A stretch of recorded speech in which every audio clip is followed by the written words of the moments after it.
Selamat datang di Cerita Bagus Channel.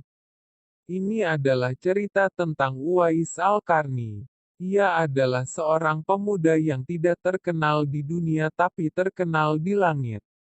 Bagaimana dia bisa terkenal di langit? Inilah kisahnya. Uwais adalah seorang anak yatim.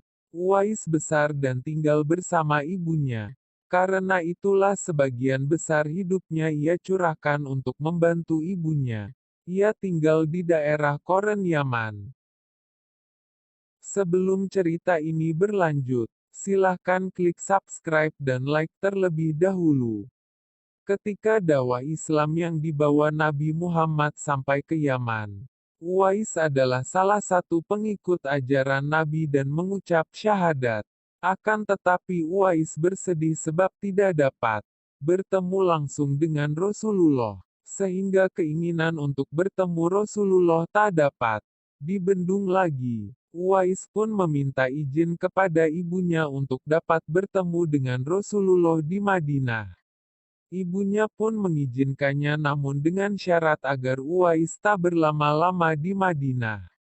Sesampainya di Madinah Uwais hanya dapat bertemu dengan Aisyah dikarenakan Rasulullah sedang pergi berperang. Uwais merasa sedih dikarenakan teringat akan perkataan ibunya agar tak berlama-lama. Uwais pun menitipkan salam kepada Rasulullah melalui Aisyah. Uwais tak mau menunggu berlama-lama dikarenakan ketaatannya kepada ibunya. Uwais Al-Qarni terkena penyakit kulit sopak dan mengakibatkan seluruh badannya belang. Uwais sangat menyayangi ibunya dan begitu juga sebaliknya. Ibu Uwais mempunyai satu permintaan. Ia ingin sekali pergi haji. Mendengar permintaan ibunya tersebut Uwais pun termenung. Uwais tahu bahwa pergi ke Mekah bukanlah hal mudah. Apalagi bagi Uwais yang miskin. Untuk dapat pergi ke Mekah, Uwais memerlukan seekor unta yang tentu saja harganya tidak murah. Pada akhirnya Uwais pun membeli seekor anak domba. Setiap hari Uwais menggendong anak domba tersebut naik turun bukit. Sampai-sampai orang di sekitarnya pun menganggap Uwais sudah kehilangan akal sehatnya. Singkat cerita saat musim haji akan tiba, Uwais pun menggendong ibunya dan melakukan perjalanan ke Mekah untuk menunaikan ibadah haji.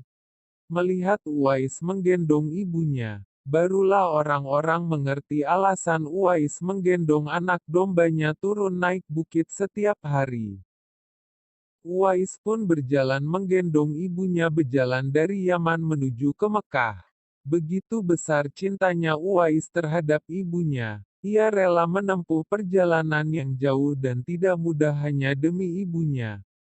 Ketika wukuf pun Uwais dengan tegap dan gagah ia tetap menggendong ibunya melakukan wukuf di Ka'bah. Melihat perjuangan anaknya tersebut, ibunya pun terharu dan bercucuran air mata bahagia telah melihat Baitullah sebelum ia meninggal. Di hadapan Ka'bah Uwais berdoa, "Ya Allah, ampunilah semua dosa ibuku." Mendengar itu ibunya pun bertanya, "Lalu, bagaimana dengan dosamu?" Lalu Uwais menjawab, "Dengan terampuninya dosa ibu, maka ibu akan masuk surga. Cukuplah ridho ibu yang membawaku ke surga." Seketika itu dengan izin Allah, penyakit sopak yang diderita Uwais pun sembuh dan hanya menyisakan belang pada pergelangan tangannya. Hal itu disengaja agar menjadi tanda untuk Umar bin Khattab dan Ali bin Abi Thalib agar dapat mengenalinya di kemudian hari.